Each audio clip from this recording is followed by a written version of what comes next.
And today we have a special guest for you as always. This is where we wear many hats, several hats to get the job going, get it off the job, get it out the door. So I am DC Washington, your host, and we're going to bring on Stefan Gilkey.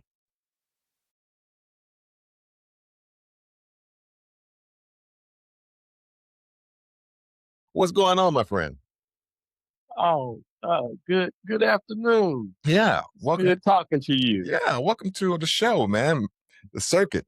We wear many hats, man. It's been going on pretty good. I've been getting some great guests, and things are working out in my favor. So I'm really enjoying this type of work. I think I talked to you a bit back. You said, "What have you been doing lately?" I said, "A podcast." So why don't you be on my show? Oh, well, listen, I'm glad to be on there. I'm glad to be on the show. So where were you born? It's an honor that The I'm on the honor. show. I appreciate it. Where were you born? Yes. I was born in Georgetown, Kentucky, Okay. which is right outside of Lexington, Kentucky, off the 75. Okay. You know where that is? Yeah. Yeah, I've been down there many, many times. Oh, yeah. Is that? Oh, yeah. Is there a? So, well, that's where I was born at, and that's where I went to school. Got my high school diploma. Mhm. My family owned a 347-acre farm, which Wow. was one of the biggest black farms in the state of Kentucky, Okay. and we owned that. Yeah. And so, tobacco, horses, cows, pigs, all that stuff. That's exactly. What And I looked at my hands, and I'm like, this is not what I want my hands to look like. So I several went on to hats. college. I Yeah. could have Okay. stayed there on the farm and did some stuff, Okay. but what I ended up doing is I said, no, I'm going to college because I don't want callous hands. Mhm. And so I went to Kentucky State University, which is HBCU Okay. here in Yeah. the only HBCU Yeah. Yeah. here in the state of Kentucky, besides Simmons College, but it's private. Kentucky State is a public college Mhm. here in Triton, Kentucky, the capital of Kentucky. And so I went there and got a degree in social work, criminal justice, and education, Wow. all at the same time. That's a lot of hats. That's Yeah, that was a lot of hats. that's a And lot of then I hats. left there and I went to Bowling Green State University Mhm. up in Ohio, up near Toledo. And I was there for about a year and a half. And I got a master's degree from there in sociology and deviant behavior. Okay. Okay. So You're yeah, so you're a prime candidate. I've been around Ohio quite a bit. Mhm. We used to live in Cincinnati. I lived in Dayton, and then as an adult, I lived in Bowling Green, Ohio, just for a year and a half, um, in order to get that degree. So So what job are you doing then right I now? came back down the way, huh? What job are you doing now with all those degrees What and am I doing now? Well, let me tell you. With my criminal justice background, Yeah. I was the chief investigator of crimes against children here in the city of Louisville. Okay. And so I did that for about 15 years. Mhm. And then I left there and went into educational field, which made me a middle school counselor at Mazik Middle School here in Louisville. And I was there for 18 years. Mm. And so after that, I retired from the Okay. school system. Okay. So I'm retired from there, and now I just been doing my own thing. That has I to be have a pretty rewarding to go save a ahead. kid, right? When you save a kid's life. Oh Or yeah, yeah. oh yeah. Matter of fact, some of the kids that I investigated Mhm. end up being in that school where I work. You Great. know, so I got to see them go through whatever they were going through, and then see them moving forward Okay. and getting older. Because sometimes they were babies. And so, but I did that for 18 years, and guess what? Uh, uh, 1,350 Wow. 50 kids for 18 years means I know a lot of adults. Yes. What tell me something that was very scary. Those are my adults now. I know they probably still see you and say, "Hey, Mr. Good, how you And doing?" they still see me, Yeah. and they still call me, Yeah. and they still tell me when they having babies, and I still go to the hospital. Yeah. I'm in the weddings and all that kind of stuff. So Yeah. evidently we had a great relationship for them to keep remembering me like that. Well, tell me a You scary know, time. so, What was a scary time for you for doing that type of work? from the investigative stage, times, which really made me leave the investigative part to come to the educational piece, Mhm. is because of the I was out on a case with some of my colleagues, and um, we ran across a guy who had severely beaten his child, and I didn't have like more of the CPS cases. I had more of the severe cases, Mhm. like kid could it could become a homicide. Okay. And so so I went out to see this guy about what had happened, Mhm. and the school called a little late, and I had to go to the home and come to find out this guy was mentally ill.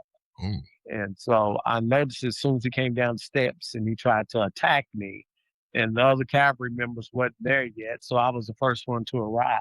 Mhm. And that guy, I thought he was going to hurt me. And I had small kids at that point, and so I didn't want to, you know, not be here with them trying to help somebody else. And I'm like, no, I got to go out. I left that, and then the guy ended up going to his therapist the next day, beat his therapist up in Oh, her wow. office, took her keys, drove the car to Indianapolis, and got in a shootout with the police, and they ended up killing him. That's what stopped me from That being a guy was gonna hurt psychologist. me. Yeah. Yeah. Yeah, When I heard that that that guy was happens. gonna hurt me. Mhm. So Probably I'm like, was. no, so I moved. That's why I moved to the educational You was piece. about to make the You know. news. Oh yeah, I was gonna make the news. Exactly. You're gonna be a And my kids were like maybe 4, 1, and I'm Mhm. like, no, this is not worth it. I want to see these kids grow up, Mhm. and say that's why I moved to the school system, which was a little more under control because I knew what I was dealing with instead of just coming to somebody's home and you don't know what's on the other side of the door. What's your So thought with schools or these schools getting shot up, people bringing guns and what is that about? I mean, I know when they took out the state hospitals in a lot of the places, I'm not sure. It seemed like they took it apart from across the country. I know they did in my county where I lived at, and they let all the people that mentally challenged into the streets, and then there's nothing for them, no application, no program, and nothing for them. What are your thoughts on that? yeah, my thoughts on that is that it's a tragedy because I think that there's a way to help more people. But one of the things that really uh, brought that to be is also with Medicare and Medicaid. Uh huh. You could only stay a few days. I mean, Oh, you could okay. only stay like maybe a month or so, voluntary or involuntarily. And the thing about it is that people were getting out and they wasn't treated, Right. and they need longer period of time for treatment. And then the other thing is trying to get them to get their medicine and all those type of things afterward, after they got out, like that post treatment Yeah. stuff that they need. They weren't getting it, and so that put those um, individuals right back in the same position when they went to the hospital. And so that's when you would find them out on the streets doing some real strange things, But why did they you shut it know. down? Uh, I mean, what was the thought behind that we're gonna shut all the state hospitals down? What were they thinking? well, it's always about budget, Yeah, and it's about are we really helping people, about consequences too. or the system is saying this is how long you have. Okay, Even if you had private insurance, you wasn't gonna be able to stay in there for years and months and all okay, of that, even through that. So they had like a limit of number of times that you could period that you could be there. And then it's like you got to treat them in this period of time and then let them go. okay. But some of these folks that came back out on the streets were just as dangerous as they were in the beginning when Yeah, they've had that yeah, first round of treatment, no doubt. and I think that that's what really happened. And I got to meet and see a whole lot of them, and it was not good. And even now here in Kentucky, now we just passed some laws where uh, people out on the streets who have mental health issues, Uh-huh. number one, there needs to be a intervention with a mental health counselor. It's not really a police officer um, piece. It's Right. really somebody who knows about mental health, Okay, and it should be. and and that's what it should have been about all the time. Mhm. And so now, when the police here in Louisville go out, then and it's a mental health crisis situation, then a interventionist has to go out and meet with them, because they to lock you up or move you on or whatever. But that doesn't solve the problem of that person who has mental health Let issues. me put a quick And so, plug. and then we've had this is the other thing is we've had two shootings Ooh, of people who had mental health issues. uh-huh. They got shot, and there was other things that could have happened, and they got killed. They died, and so they got. One was a young man walking down the street he didn't have any clothes on, and the police officer kept telling him to stop, Mhm. and he wouldn't stop because he was probably in some manic state or Yeah. psychiatric Right, state, right. and he didn't even hear him or know he was even there because he could have been paranoid, schizophrenic, anything like that. Yeah. He shot the fella, and from there, that's how we got these new laws to help people to get the services they need. Why didn't he And a whole tase lot him? of times, it's not it's not jail. He couldn't be Doesn't get tased? Yeah, and he didn't even tase him. Hmm, He shot him. This just happened. It's still in the police officer just got indicted okay, for murder. good. Yeah, and it's because that he wasn't harming anybody. He was just walking down the street, Mhm. and the police officer said, "Stop."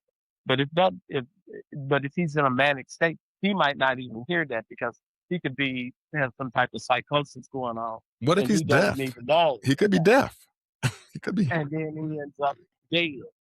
you know. And this has happened over a couple of times, and that's why laws got passed, and they made it through this General Assembly session to make something different happen for those uh, uh, community members. So, with the current administration, do you think it's gotten even worse, or do people feel like they can go ahead and be crazy and commit crimes and do what they feel like doing, or what are your thoughts on the current administration?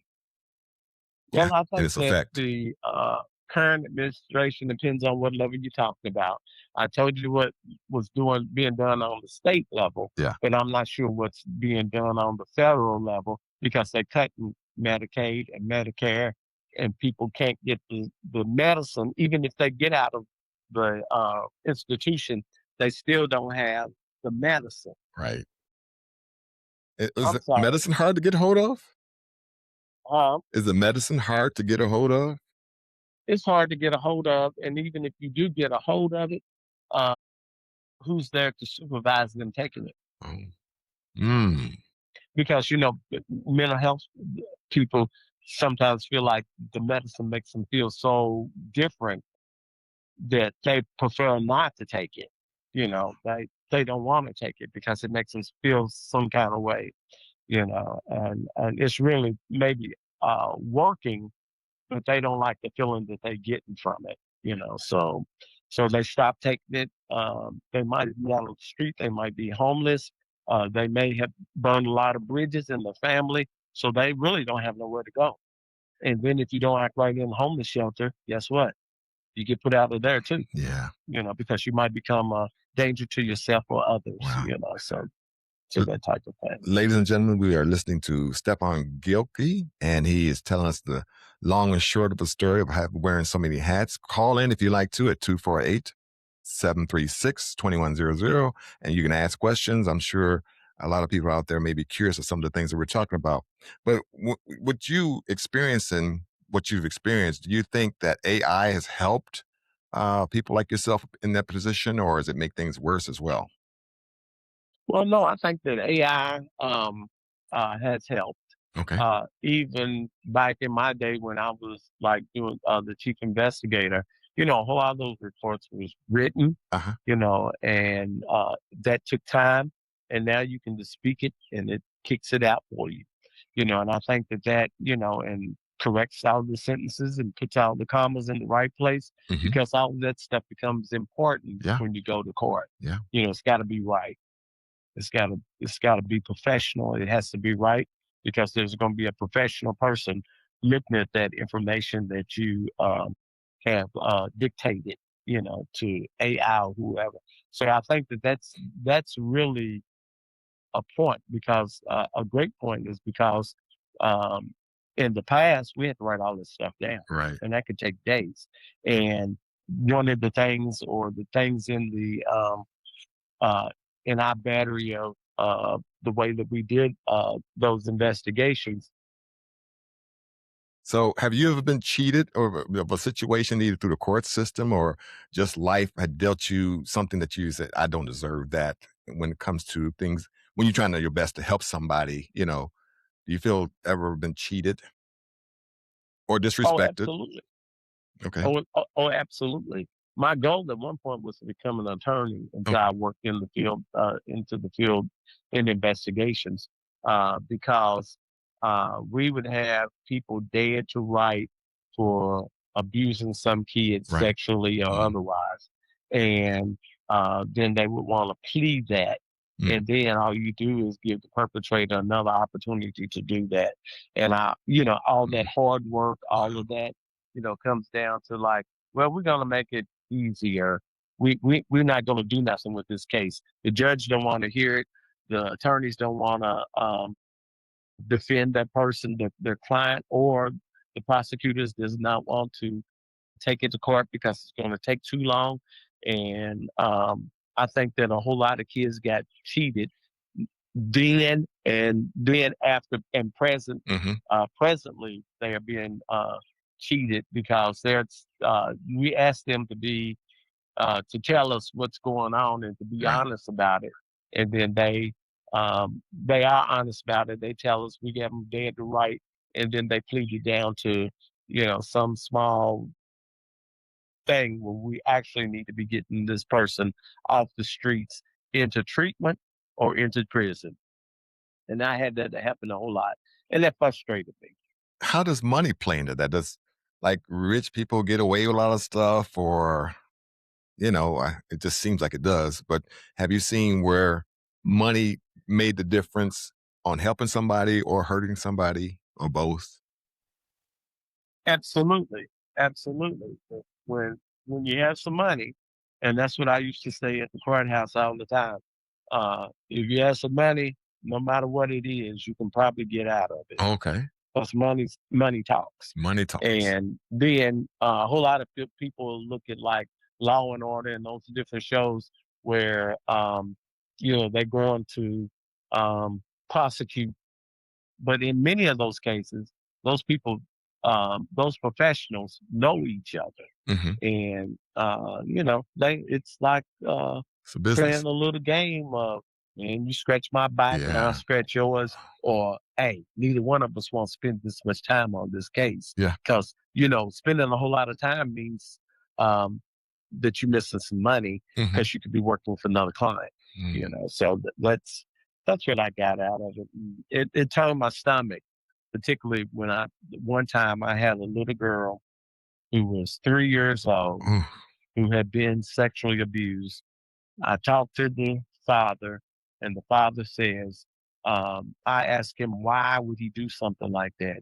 And he said, she keeps walking in front of me in her little nightgown. And I'm like trying to figure out, well, that's not the kid's problem because a 3 year old's not thinking about that. Right. Only an adult person is thinking about that, or an older teenager or somebody like that. So it's not the kid's fault, How'd it get caught? So how did they get caught? Yeah. How did that Well, person get caught? the mother took the kid in for an exam, Okay. and the kid had been digitally penetrated, and um, the only other person in the house was Was him? was the boyfriend. Oh, the boyfriend. So it You wasn't even a know, husband. It was a boyfriend type. not even the boyfriend. It was not the husband. It was a boyfriend. Okay. And that's what I tell ladies all the time. You got to watch who you have around your kids. They might like you or love you, but they might like your kids because even in that particular case, when I'm like, oh no, you got to go out of this house. You can't be here. This is going to be a no contact order. All of this stuff is going to be in place. Yeah. And he looked at his girlfriend and told his girlfriend, well, let him take the kids. And you know what I said to him? Because those are not your kids. Yeah. You know, that's what you love. You might love the mama, but you don't love her kids. Wow. And it's a package deal. Well, You know, it's speaking a of package kids, deal. there's some kids that may be watching this podcast and everything and aspiring to be like you know, to grow up.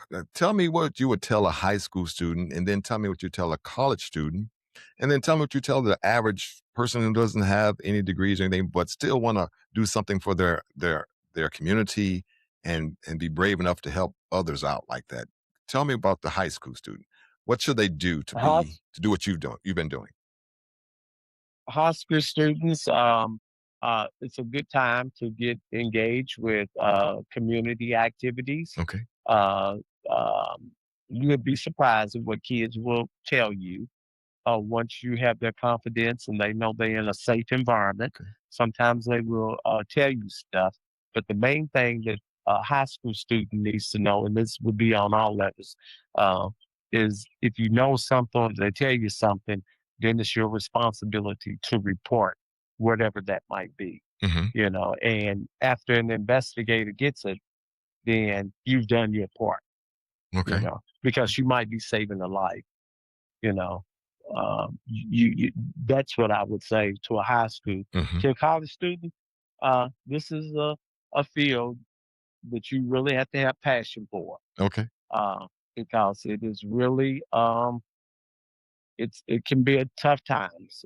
There was times when I got off from work and came home at 3 a.m. in the morning, and I still couldn't sleep because I still was uh, making sure that I have covered all the bases in terms of safety for children, um, uh, even for parents, because sometimes, or even elderly people. I even work with elderly people because sometimes I had to remove elderly people out of their homes Mhm. because of the abuse and neglect uh, that they were suffering. You know, also, and sometimes it was the elderly person, uncle or whoever it might be, that's in the home that's not safe or shouldn't be there, you know. And so you have to do that. You have to think about that, and then you also have to think about AMAC parents. In other words, um, usually mothers of that's been abused have a tendency and a pattern sometimes to put their kids in the same position that they in. Okay. Now they'll say, "I'll never let that happen to my kid," but sometimes it does, and it's the exact same thing that you've gone through. So you should know a little more because you've already been through that. Mhm. And then, you know, parents will say, well, I came out okay. And I'm like, I don't know if it's true or not, you know, Yeah. that you're okay, you know. So that's what I would tell them is to be aware. And if something doesn't set right in your gut, most of the time it's not. Okay. That's what I would say to them. But like in terms of education, yes, we need more social workers. We need more educators. Um, we need more clinicians to come into the field to help us to do the work.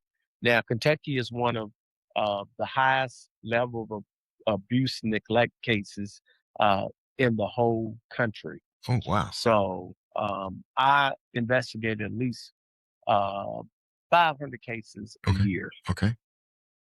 So that's pretty huge. That's a lot. Hmm. How do you balance that out? How do you sleep? I mean, it's like that would weigh on you and you would be sleepless nights and you'd probably be an alcoholic or something. I don't know. How do you balance all that out? Where you have to learn how to like compartmentalize it Okay. as much as you can.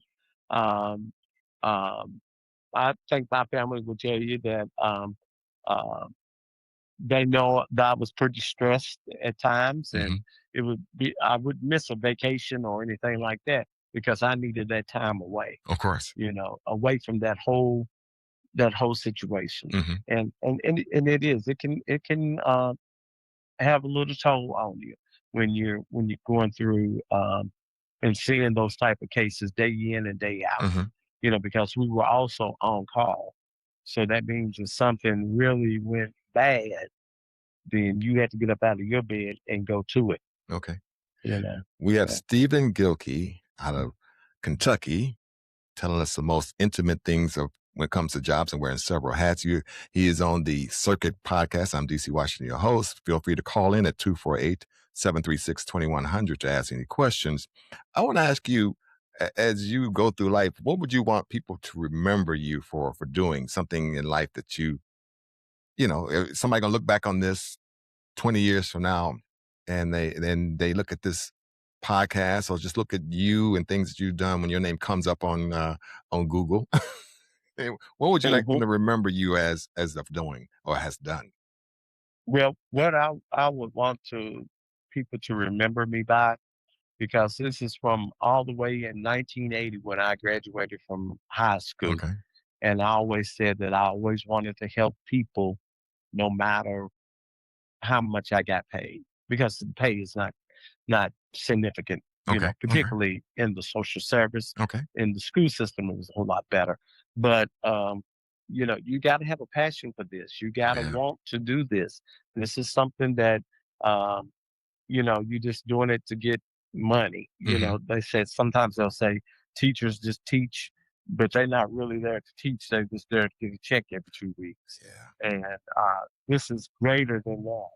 Yeah. This is greater than that because you helping our community to be stronger.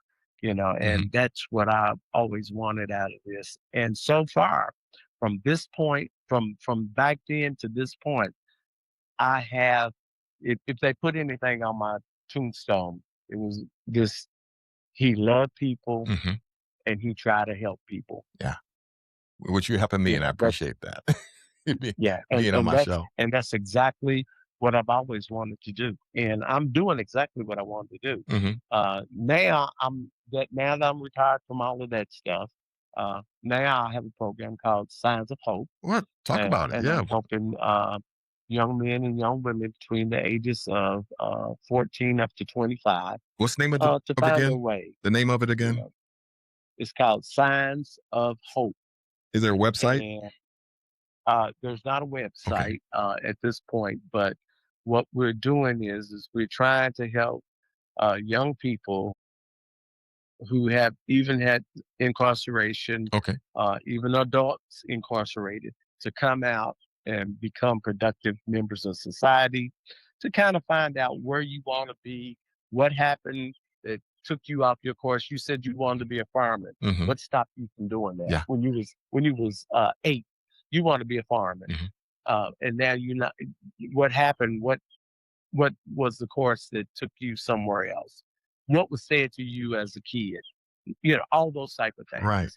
Because a whole lot of times we need to deal with the feelings of being hurt, Hmm. being heartbroken, Okay. whatever it is. And then what we try to do is we use the accountability pathway to try to, because sometimes after all of that stuff has happened to you, um, if you're not accountable, then you will be blaming other people, Right. making excuses, Right. all those things. And then where we want to get you to is a different place, which is problem solving, um, acknowledging there's a issue, all those areas. So sometimes it takes us. You have to take people back to where their pain started, or where those words Yeah. never left your heart. Hmm. Your mama said it, your daddy said it, and then uh, bring them to a new place. So we do entrepreneurship. We do uh, mediation. We do restorative justice with them, so that they can. If you harm somebody, then you got to fix that harm that you did by restitution or whatever it might be, in order to make the victim feel whole again. Hmm. Let's say you went out and broke uh, the 89-year-old lady's next door window. Okay. You broke her window. Then we want you to look at the cause, what you caused by breaking that window. Hmm. You did it on purpose. You didn't do it. It's not because the ball hit the window. I literally broke it. So now she has to I'm, use her insurance money I'm or her thinking own about that. money to get the window fixed. We used to throw a lot of You rocks. know. A lot of Yeah. rocks. Yeah. Once Yeah. we You threw it, throw I say, rocks. Yeah. I think that rock is going to hit that window. I'm just watching, and sure enough, I didn't even throw It's it gonna that hit that hard. window, right? Yeah, And but wasn't then trying. now the 89-year-old grandmother who lives next door is afraid Hmm. because she's scared that somebody's going to break in her house. Yeah. Um, she's scared to leave the house because maybe she thinks somebody's mad at her, Hmm. or maybe she's been mean because the ball keeps coming over the fence into the yard, and they think that, and she doesn't want them to get the ball. Yeah, So that's a lot. it could be a whole lot, a myriad of things. But what we want to do in restorative justice is to to um, try to get them to see the harm that they cause to other people. Right. And then the caveat is, okay, how would you feel if it was your grandmother? And you love your grandmother, most people do. Yeah. And would you want somebody to do that to your grandmother? Hmm. You know, Well, because now she's even scared to come out of the house. ho- So what we try to do is we try to do that. Sometimes it's community service. You know what? Since you broke that window and she had to pay for it, then for the next 8 line, when you had to cut the grass, yeah. then guess what? You get to cut the grass 8 times Yeah. for free Yeah. because you broke her window and it cost her $500 to get in and Yeah. back in. So things like that. That's what we teach, and then we have a mentoring program that goes along with that, Hmm. and all of that to try to keep them on the right track, to keep them from even dealing with the criminal justice system at all. How will they reach You you? know, How do they you get a said part that. of this program? How would they? How did they get there? How, how can they find out Um, how to be a part of that program or process to either help you or be in the mix itself? well, how you get in the program is you just call 502-851-5739. If we don't answer, then just leave us a message. And I know some people don't like leaving messages, but that's the only way that we know to get back to you, other than look at all the missed calls that we might have. Okay. We take referrals from school system. We take referrals from the criminal justice system. Maybe they already been in trouble. Yeah. So this is like a diversion type of program to Hmm. keep them from uh, uh, coming back into the criminal justice system, by doing something else besides uh, being in jail or in a detention center. Okay. Because sometimes even doing those, kids have a tendency to learn some stuff that they didn't even know when they in those type of environments, even adults. And so that's what we do with the program. But if you just call the number 502-851-5739, then from there we take it and we try to connect you in some kind of way. Yes, we do have a intake process, even for our mentors, even for the youth or the young adults, because we want to work with you if you want to work with us. Okay. I So like that. what we try not to do is make it a forced situation. It's something that you make a commitment to, Hmm. Hmm. to do, and even with your parents, are you sure you want them in the program? Because we got a lot of kids. And so we have a big referral uh, backlog that we're trying to get kids in. So we want to try to use and adults. We want to try to get as many in there as we can, Okay. into the program and get them going. We already have mentors trained and ready to go. We just need referrals. And if you don't have anybody in the Louisville area, is pretty much where we function, then we can connect you with other similar programs Hmm. out in other states. Okay. So, what would you change if you could change anything in any of the states or the state of Kentucky in government that would help your process and your program and people in general make it in life? What would you change in the political arena that may be beneficial? Well, I think it's my main thing, and I got to see this because I didn't tell you all of this other stuff. Mhm. I worked for the Legislative Research Commission in Frankfurt at the Capitol Okay. as a young man. I worked there, and a whole lot of the things that the legislators were doing, they had no knowledge, Um, no real knowledge behind that. Maybe they were real estate brokers and okay. they decided that they were going to be a senator or a representative, and they don't have Is that for the real power? knowledge. I found that out like in the school system Uh-huh. with with the education. If you have never really, you may have gone to school, but the school has a certain culture, and if you have never been there to see it, smell it, you just don't, or touch it, you don't understand all the interactions that go on Right. in a school on a day by day basis. Right. You would have to come and stay at the school for 8 to 9 months in order to understand that. And I just think that a whole lot of bills and things are passed um, that has not taken any of those things you know, Mhm. under their authority to do. They haven't taken anything under there to do. And so they don't understand some of the things and the reasons why you should do it and the reasons why you shouldn't do it. And nobody's like, maybe you're talking to somebody at the education department that's in Frankfurt, but are you really talking to the people at the ground level? Mhm. The people that get out of their cars at 8 o'clock and go into those schools every day Right. Right. and stay to 6 and 7 o'clock at night when they're supposed to get off at 2 or 3, and they stay in just trying to prepare kids and prepare lessons and all of those type of things. And I think that that's what needs to happen is we get all of these people who are making rules uh, and legislating laws that have no idea what happens in a school setting. Mhm. I think that that's a tour that needs to happen. Like that's what I did for the kids that the teachers and other educators at the school.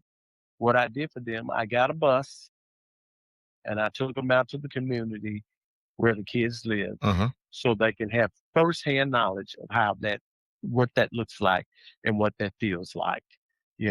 And I got to show them where this is where they go after school. This is where they get their food from. It Okay. might not be from home. Maybe it's at a homeless shelter.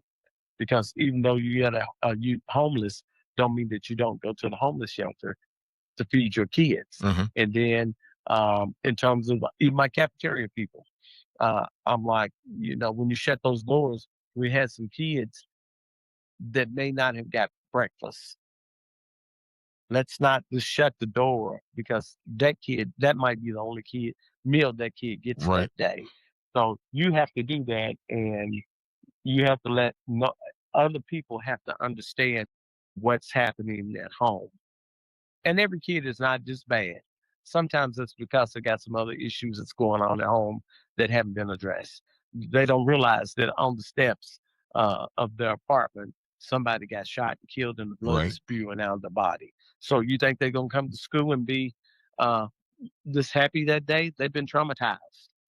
So understanding those things is really important, to me. And I just think that from all gamuts in the legislature, all the way down to the schools, all those people need to understand that because most of them don't come from that background, but that's who you're working with. Mhm. So you don't understand what you're working with.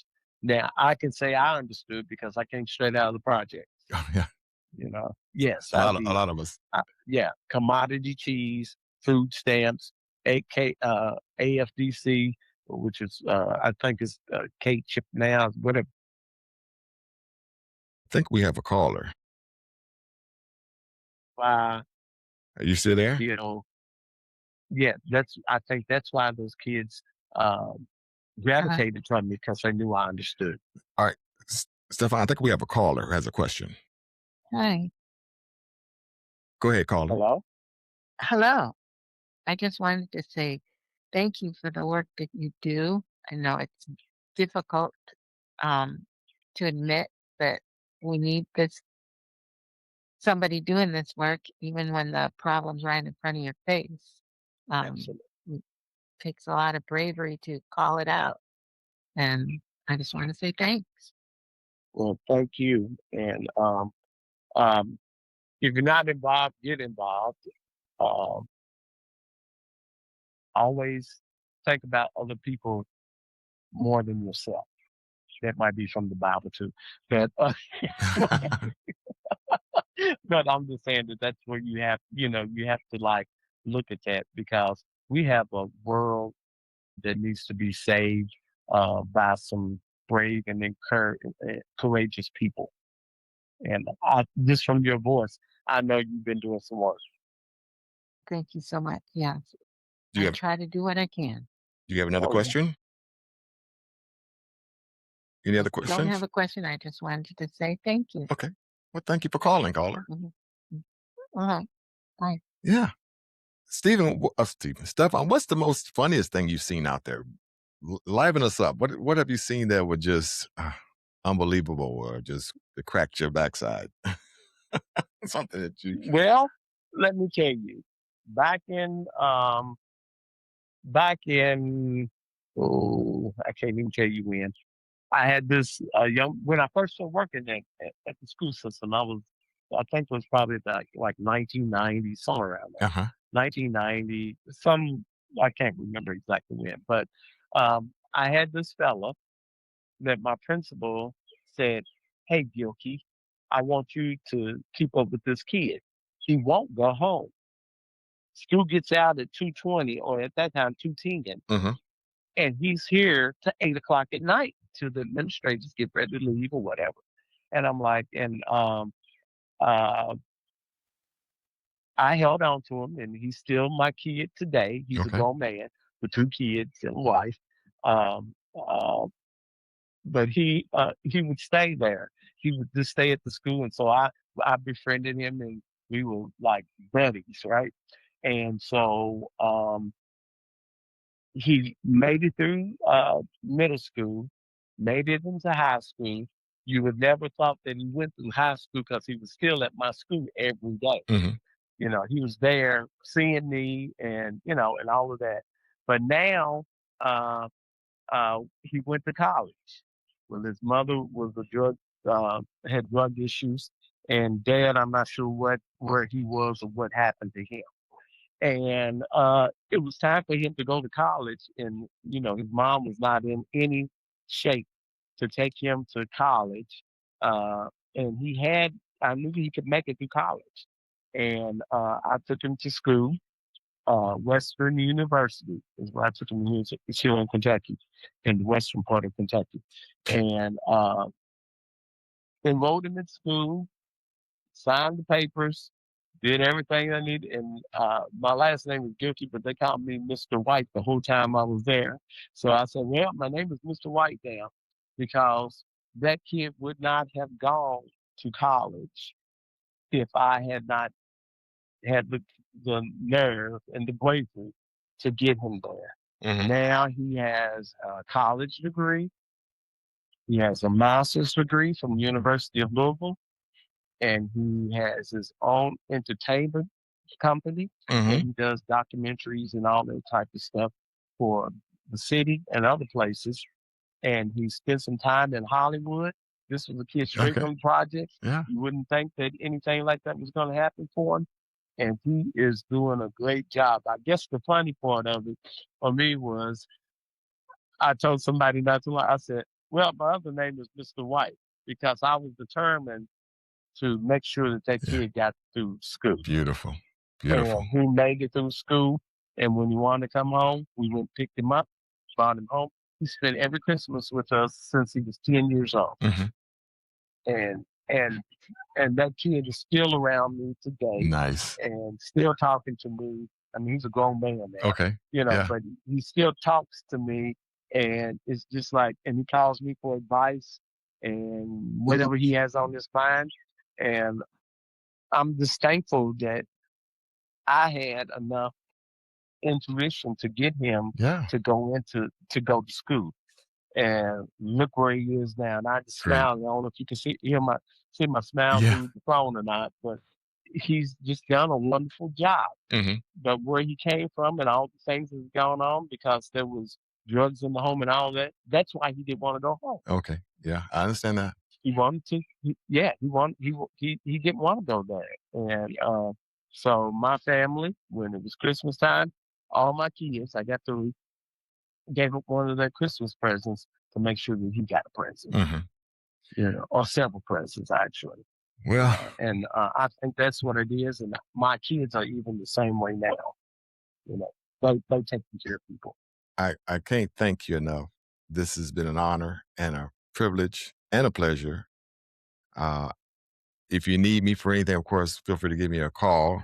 Uh, but usually I give all my guests final say. When the final say is usually whatever question you want to ask me, you can interview me and ask me a question, and I will answer any question that you put before me, the best of my ability.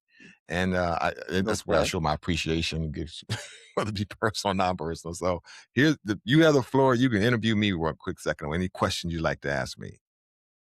Okay, Derek. The question that I want to ask you is: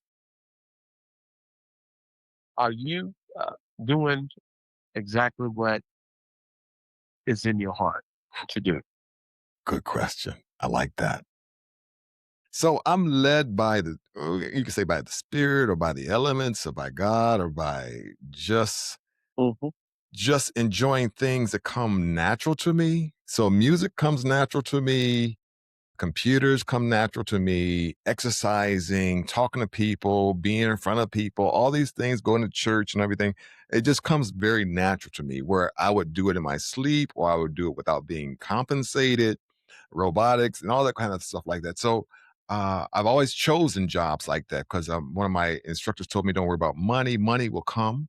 And so far, I'm not filthy rich or anything, but profit wise, they come slow to pay for some of my bills, put it that way. So I am doing what I want to do, and I've continued to done that. In fact, I want to cut back on it. I tell some people, if someone was to say, "I'm gonna give you $1 million every month," eventually you say, "Oh, that's great," but eventually you'll get tired of going to get the $1 million and putting it away and wearing it. It wears on you. So some of the good things I do or fun things I do, they get kind of not old, but I was like, my body is telling me no. My mind is saying yes. And I can't tell no one no. I always tell everybody yes. Anybody asks me to do anything, I'm on it. I'll help them out to the best of my ability. So I'm trying to learn to pace myself, as well. So, but to answer your question, yeah, I'm really enjoying life. I'm enjoying what I want to do. This podcast is a lot of fun. I'm not here for the money. I'm just here to interview people that wear several hats. So I named it the circus because we are well connected with the elements, with the world, with the ground, and just a lot of things are happening. So I hope that answered your question. I don't want to overtax myself and try to answer something that's really not what you really meant. Did that answer your question? That's why we have kindred spirits. Yes. Because I did tell my wife one day. I said I love the job so much that I would do it for free, Yep. and she said, "What?" Yep. Yep. I said because I love it. I love what I, particularly when I was in the educational field. Hmm. I love that job so much that I went to work at 6 o'clock in the morning, Yeah. and sometimes I wouldn't come home till 9 o'clock Same here. because I had to make sure all my kids were safe before I left. Same here. Because I didn't know what they were going to face once they got home. Yes. So the less time at home, we can get the homework done, we can get all that stuff done, then I'll go home. Yeah. Make sure you get something to eat, make sure all of that happens for you. Yeah. And I think that's a wonderful thing when you can say, you know what, I could do this, and they even have to pay me a dime. Right. I'm on. Because you know what, in the afterlife or whatever you want to call it, you know, you'll get your reward. Reward. I agree. So if it's not money, it could be If it's not money, it could be other ways. Totally Because agree. you always get blessed when you bless another. Thank you so much. Thank you. Blessed our heart. You blessed my heart. You blessed people that listen to the show. And I'm sure we will touch base again. Let's hook back up again on the circuit. We've just Okay. talked to Stephen Gilkey.